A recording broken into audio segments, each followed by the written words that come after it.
En fonction des spécificités de chaque forêt, l'ONF et les acteurs locaux décident ensemble des schémas d'accueil du public. Ils tiennent compte des grands principes définis dans le document de gestion et préservent l'aspect naturel et authentique de la forêt.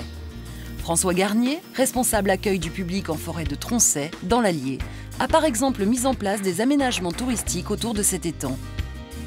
Outre ces initiatives, l'agent patrimonial s'attache au quotidien à créer des infrastructures pour faciliter la balade en forêt et canaliser la fréquentation.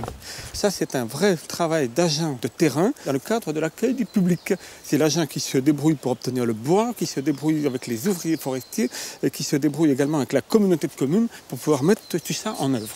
Adapter l'accès aux forêts aux personnes en situation de handicap fait partie intégrante de l'action de l'ONF. Le sentier des 13 ponts, en forêt domaniale de Meudon, en est une illustration.